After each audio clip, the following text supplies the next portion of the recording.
y siendo las 11:36 acá en la ciudad de Buenos Aires, vamos a hablar con una persona que está en Río Negro. Quiero entender que está en Río Negro. Y hace un tiempo que no hablamos con ella, hemos hablado en un par de ocasiones. Es una de las politólogas para mí más interesantes en cuanto a nivel de lo que sería impresiones sobre cómo es la cotidianidad de todo el teje y maneje político de la República Argentina, y ella es María Esperanza Casullo, quien además de ser politóloga es docente de la Universidad de Río Negro y tiene además otros pergaminos académicos, y a ella, bueno, le damos la bienvenida, le decimos buen día desde Buenos Aires, aquí Marcelo Aymar. ¿Cómo estás, María Esperanza? ¿Qué tal? Bien. Buen día. Muy bien. Bueno, gracias por poder conversar con nosotros nuevamente. Quería tratar de empezar esta entrevista tal vez por lo más fácil, que es cómo lees al Frente Renovador, que intenta denodadamente pararse en un espacio de centro, pero cuando uno revisa un poco el discurso de su líder, en esa frase tan contundente el otro día de, bueno, no elijan entre un gobierno para ricos o un gobierno de chorros.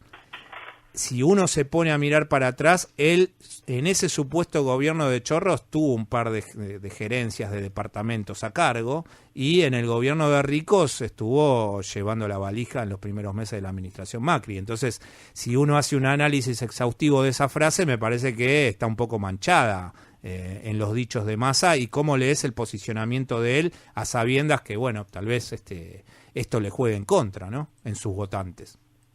Yo no creo que le vaya a jugar en contra. O sea, una cosa es que yo creo que es cada vez más evidente, es que las memorias de los votantes son muy cortas.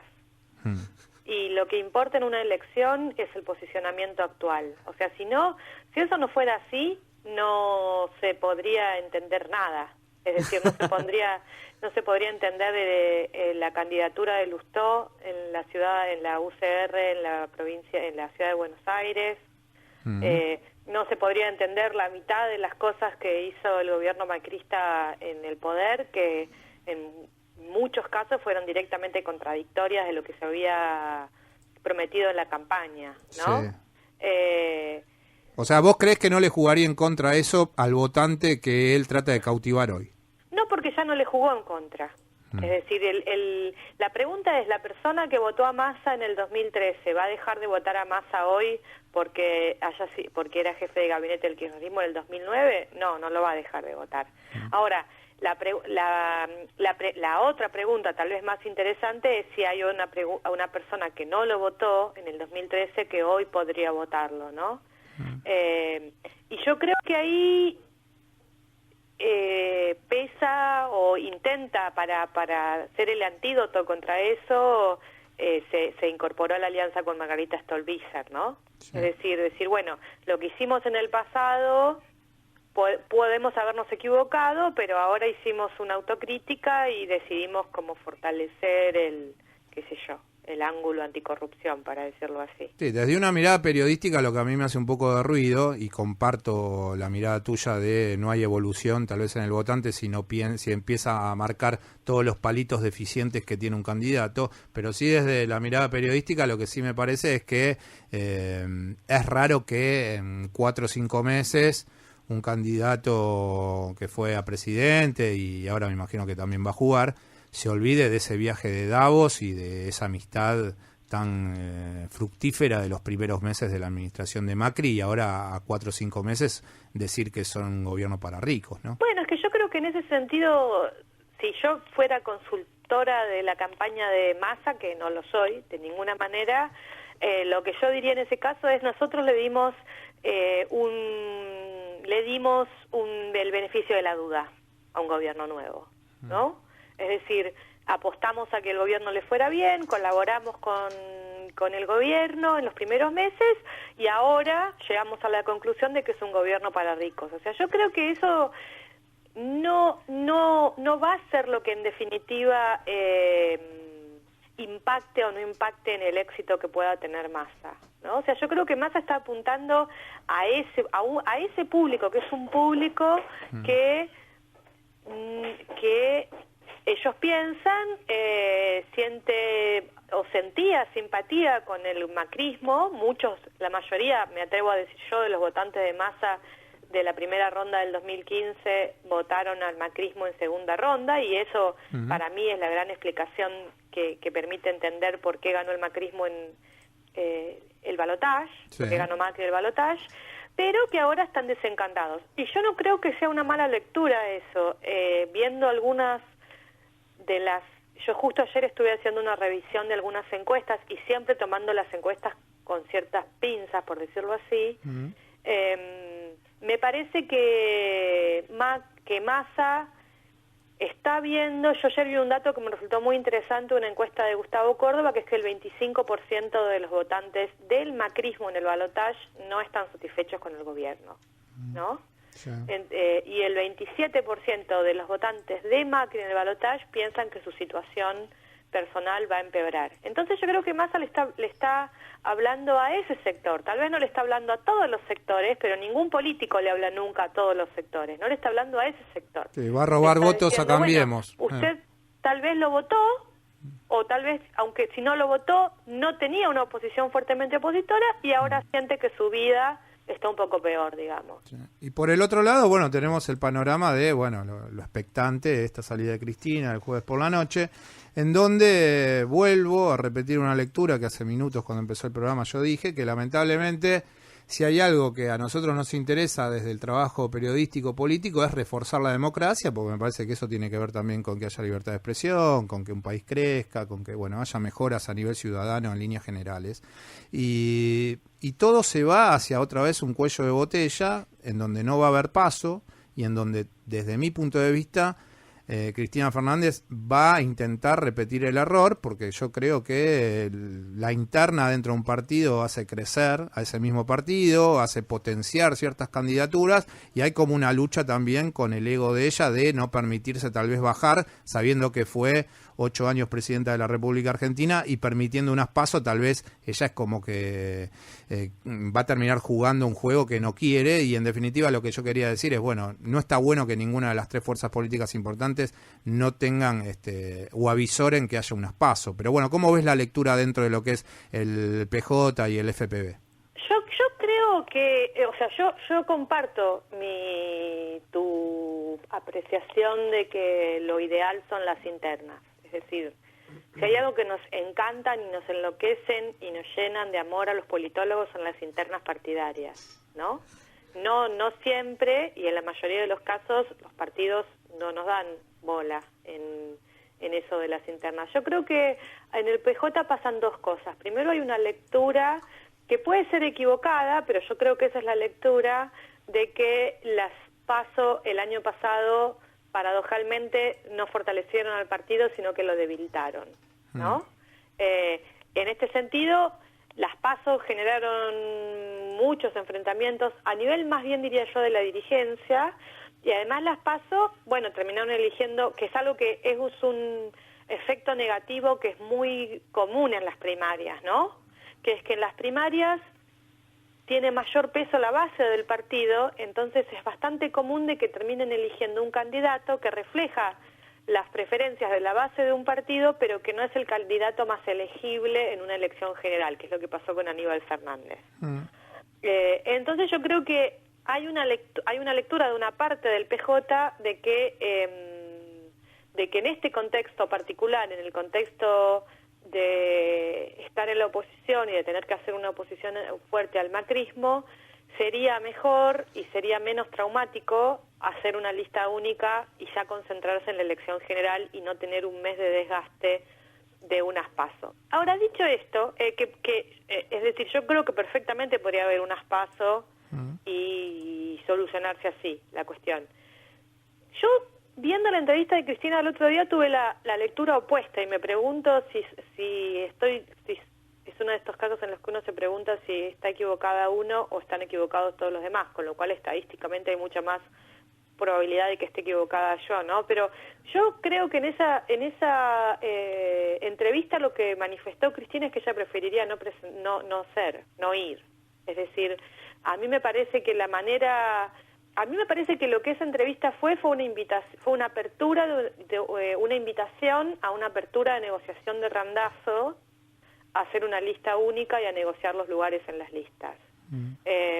Porque, ahora, sí concuerdo en lo que Cristina dijo, yo no voy a ir a unas PASO, ¿no? Sí. Yo no voy a competir con otra persona en unas PASO, y concuerdo en que eso no necesariamente es una buena respuesta. Sí, lo que pasa que María Esperanza, también el peronismo dentro de su lógica casi mística, es como que te va llevando, como lo llevaban a Gatica al frente del ring, ¿viste? O sea, como que te va a la base diciendo, Cristina, tenés que jugar, tenés que ir, no sé cómo va a manejar esa presión. Puede haber, yo comparto esa lectura que vos decís porque de hecho en un momento hay una pregunta muy cortita que creo que hace Gustavo Silvestre, en donde le dice, bueno, pero usted hablaría con Randazzo, y ella le dice, sí, obviamente, yo hablo con todos. Pero no solo eso, sino que ella dio posicionamientos que no había dado antes, ¿no? Como este posicionamiento de yo no voy a participar de un espacio que vaya dividido, lo más importante es que tengamos la unidad, hay que concentrarse en la oposición. Ahora,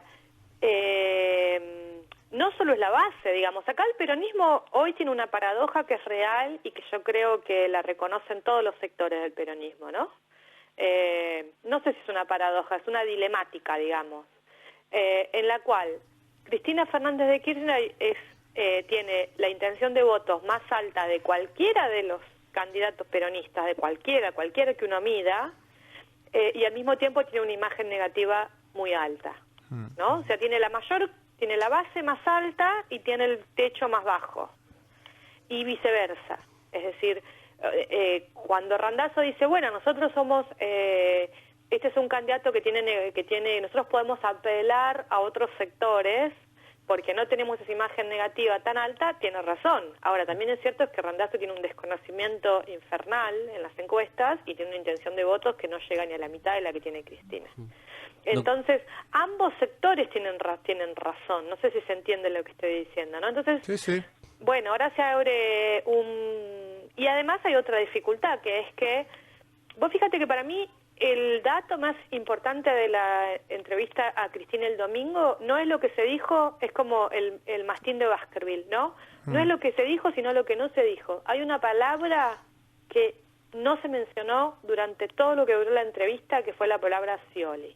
O sea, Scioli desapareció, ¿no? O sea, pasamos se simplificó el campo político. Antes tenías a Cristina, tenías a Scioli, tenías a Randazzo, ahora tenés a Cristina y tenés a Randazzo.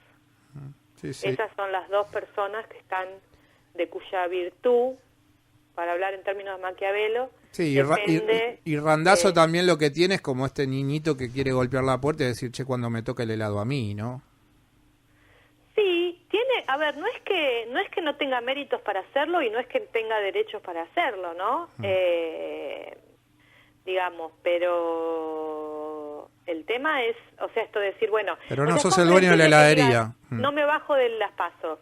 Okay. O sea, así como es comprensible que Cristina diga, si yo tengo que ser candidata voy a hacerlo, ¿no? Es decir, porque si ninguno planta una posición de máxima, no hay negociación posible, digamos. La pregunta es, ¿qué va a pasar? Yo no lo sé. No sé si en este momento están negociando o no están negociando. Doctora Casullo, buenos días. Diego Pascual lo saluda. ¿Qué tal? Muy bien. Perón decía que el argentino a la hora de votar no vota con la mente, sino con el bolsillo.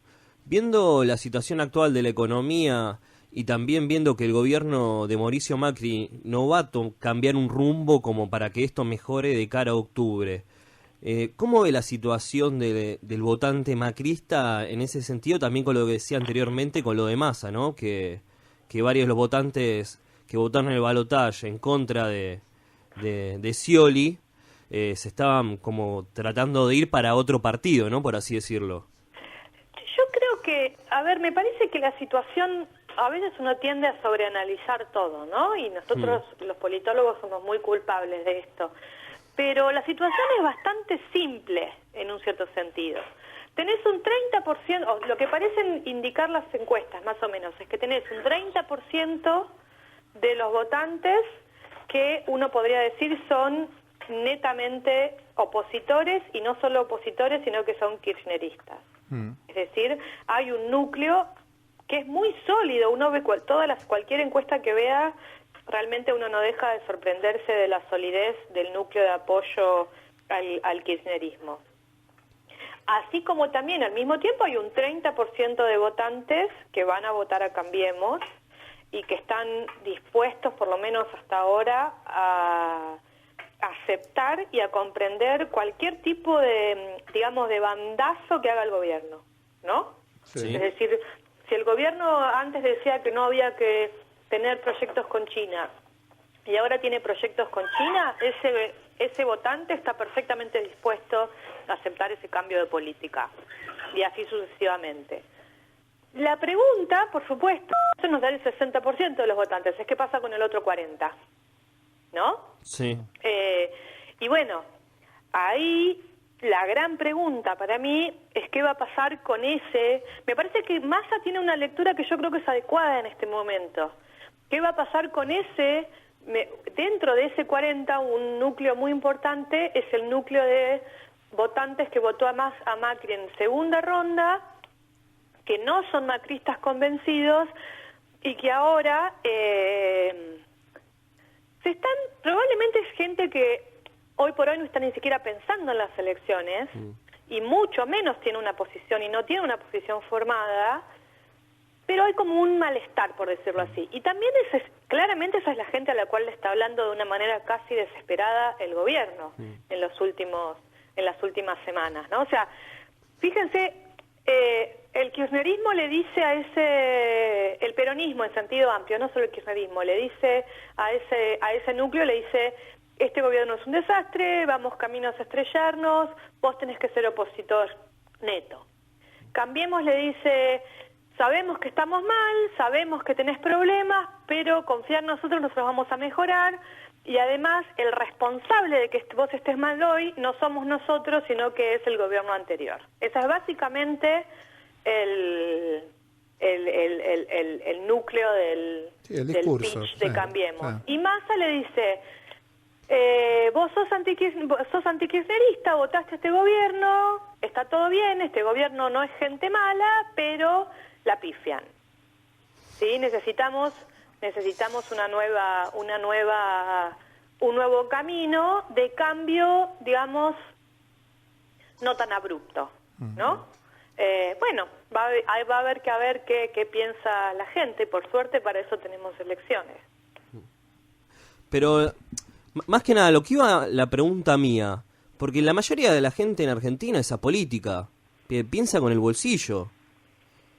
No sé si se entiende bien mi pregunta. Sí, pero yo no estoy tan convencida de eso. A mí me parece que Perón, si la gente hubiera pensado realmente con el bolsillo, a Perón nunca le hubieran podido dar un golpe de Estado en 1955, en un contexto en el cual la división entre capital y trabajo había llegado por primera vez a casi el 50 y 50, ¿no? Hay más primero que yo estoy convencida de que, y algunas encuestas y cosas que yo he visto creo que me dan la razón, estoy convencida de que el votante en Argentina, al contrario, tiene una cantidad de información y una cantidad de interés en la política que es mucho más alta que en otros países, ¿no? O sea, la gente, los programas centrales de la televisión de aire a la noche son programas, entre comillas, políticos. Así es. Intratables, el de Fantino. Yo les aseguro que en otros países no sucede esto. Los programas principales son telenovelas, no tienen esta centralidad. Twitter tiene una penetración altísima. El gobierno se dio cuenta de esto, no hay que ver solamente la cantidad de recursos que pone en el uso de redes sociales, ¿no? La gente tiene datos de su vida personal, pero todos los seres humanos tienen esta necesidad de insertar esos datos de la vida personal en una narrativa, en un discurso, en un relato, me atrevo a decir, que les dé sentido, ¿no? Y además que en muchos casos la gente, es decir, o viendo las encuestas, la gente tiene una pérdida de calidad de vida económica, para decirlo así, pero no algo catastrófico todavía, no es un 2001, ¿no? No es un 1999. Entonces, la gente sí, perdió algo, no se pudo ir de vacaciones, compra menos carne, usa al mango las tarjetas de crédito, ya no puede pagar en cuotas sin interés. Pero muchas cosas dependen de cómo se explique uno eso, ¿no? Sí, tal vez en la dimensión en la que el ser humano empatiza con esta persona que ve cada vez más revisando los tachos de basura, tal vez más priorizada precarizada en tanto los jubilados con los medicamentos. Yo el otro día trabajo en la zona de Congreso, acá en Capital, el periodismo de política, y salí en Congreso y vi de repente 200 jubilados protestando, cortando Rivadavia y Callao, y fue directamente llevarme a los 90, pero así, salí del subte y me metí en otro subte, María Esperanza. Entonces, eso también me parece que replica internamente en lo que decís vos, en cuánto de esa mirada va a repercutir dentro de la mente de ese votante al momento de decir, bueno, ¿es la economía o es mi identidad? Ojo, otra cosa, igualmente creo que lo que quiero hacer una salvedad que me parece que es importante. Todo esto que estamos diciendo nos marca que el gobierno no está bien. Es decir, en Argentina los gobiernos tienen una cantidad de recursos muy grande para ganar elecciones, para decirlo básicamente. Y más un gobierno que logró ganar en elecciones competitivas al peronismo que muchos de nosotros pensábamos que no lo iba a hacer, ¿no? Es decir, ya el hecho de que estemos discutiendo esto y de que estemos discutiendo la estrategia de Massa y de que estemos discutiendo lo que dijo Cristina, te da una dimensión de que el gobierno no está bien. El gobierno tiene todos los recursos del Poder Ejecutivo Nacional, maneja la provincia de Buenos Aires con los recursos que eso te da, maneja la ciudad de Buenos Aires, tiene el apoyo de todos los medios de comunicación masivos, tiene el apoyo de sectores muy importantes de la justicia federal. El gobierno hoy tendría que estar mucho más relajado de lo que está llegando a las elecciones de octubre, ¿no? Entonces, y si vos me preguntás a mí, ¿puede ganar? Sí, puede ganar. Ahora, ¿puede ser una victoria tan grande como le fue, por ejemplo, el 2015 para Néstor Kirchner? Yo creo que eso no lo está pensando nadie hoy, ni siquiera dentro del gobierno, ¿no? Y me parece que la raíz de esto es claramente el deterioro de la situación económica. María el gobierno Esperanza no está pensando en ganar por 10 puntos, ¿eh? El gobierno está pensando acumular lo suficiente para no perder. Claro. Sí, estoy de acuerdo con esa mirada. Sí, hay como una estrategia de defensa ante un ataque permanente, que el ataque permanente tiene que ver con la caída y el deterioro social que estábamos charlando hace algunos instantes. María Esperanza, vamos a desdoblar esta entrevista. Yo te invito a que nos esperes un segundito porque son casi las 12 en la ciudad de Buenos Aires. Nosotros tenemos que ir a una sigla de la radio y después lo que vamos a prometerte es que ya los hombres no hablemos más con vos, porque te va a hacer una entrevista, te va a hacer una pregunta y te va a entrevistar Alejandra Álvarez, que es nuestra compañera de trabajo, así que bueno, van a hablar entre chicas, ¿no? Ok, no hay problema. Quédate un minutito y continuamos y rematamos esta entrevista. Le decimos a la audiencia que estamos hablando con María Esperanza Casullo, quien es doctora en Ciencias Políticas de la Universidad de Georgetown en Estados Unidos, además de un montón de cosas, y que nos encanta hablar con ella y bueno, espero que en las casas también les esté sucediendo lo mismo. Hola María, ¿seguís allí? Sí. ¿Qué tal? Sí. Bueno, Alejandra Álvarez te saluda. ¿Qué tal? ¿Qué tal? Resumiendo un poco esto que veníamos charlando sobre lo que vos comentás de los electores con una memoria a corto plazo y del discurso de Cambiemos, que habla así del pasado como eso que se quiere evitar, del fantasma, de lo que no tiene que volver, y de un futuro como ese lugar en donde estarían todas las soluciones. Pero no se menciona en ningún momento, en general, en el discurso, el presente, un presente que no es tan bueno como venimos hablando. ¿Cuál es entonces el peso que tiene esa ausencia de presente, ese presente que queda como suspendido en el discurso? ¿Crees que eso es un juego a propósito, pensado desde Cambiemos?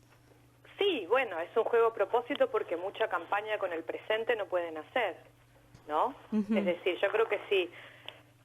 Me parece que nosotros estamos viendo una campaña hoy de Cambiemos que de alguna manera es el plan C, ¿no? Sí. Es decir, el plan A era, nosotros ganamos, asumimos, levantamos las restricciones, viene la lluvia de inversiones, la economía se reactiva enseguida, ¡pum!, ganamos. Multiplicamos la obra pública, ganamos con eso, y eso sería una campaña, haciendo campaña con el presente. Creo que el tema es que eso no sucedió. Además, ellos, y creo que esto está muy claro, si uno revisa los discursos del 2015, ellos, como mucha parte de la opinión de los analistas políticos, pensaban que el kirchnerismo se iba a diluir muy rápidamente, que Cristina iba a tener el mismo destino que tuvo Carlos Menem, que, digamos, después de dejar el poder se diluyó, aunque siempre hay que recordar que Menem en el 2003 ganó la primera ronda por unas 23 puntos, 23. Bueno, nada de ellos también apostaban a que el peronismo se iba a dividir muy fuertemente, y de hecho trataron y lo lograron, digamos, de generar incentivos para que actores internos al peronismo rompieran con el kirchnerismo, caso de Bocio, caso del movimiento Evita. Bueno, el plan A no sucedió, ¿no? Entonces, ¿cuál era el plan B? El plan B era hacer campaña con María Eugenia Vidal, hacer campaña con la gran cantidad de obra pública que estaban haciendo, hacer campaña con anti-kirchnerismo, y vemos que de alguna manera ese plan también no parece haberse como tenido gran éxito, ¿no? O sea, María Eugenia Vidal es una dirigente, yo estaba viendo ayer algunas encuestas, sigue siendo la dirigente con mayor imagen positiva de Cambiemos, pero ya no tiene 70% de imagen positiva. Tiene una imagen positiva normal de un gobernador apreciado, que es 50-55%. Sí. Y bueno, frente a eso, ¿cuál es la campaña? La campaña es decir, vótenme a mí, no por lo que yo hago, sino porque yo ofrezco taponar la posibilidad de que vuelva el kirchnerismo, ¿no? Que es comprensible, al mismo tiempo es una campaña extraña para un oficialismo, por así decirlo. Sí, sí. Nosotros te queremos agradecer por la verdad por estos minutos. Espero que la audiencia lo haya pasado tan bien como nosotros con tus análisis, y bueno, estaremos hablando seguramente durante el año, María Esperanza, y bueno, muchas gracias por estos minutos. No, gracias a ustedes, un saludo. Gracias. Hasta luego. Quien estaba hablando con nosotros desde Río Negro era la politóloga María Esperanza Casullo, que es magíster en Ciencias de Políticas Públicas, en Gerenciamiento de Desarrollo de la Universidad de Georgetown, y además es licenciada en Ciencias de la Comunicación de la UBA y profesora de la Universidad de Río Negro, y es especialista en democracia y populismo latinoamericano. En definitiva, ¿por qué digo todo esto? Y bueno, porque se lo merece, ¿no? Teniendo esa cabeza y teniendo la posibilidad de poder expresarse como se expresa, ¿por qué no decirlo?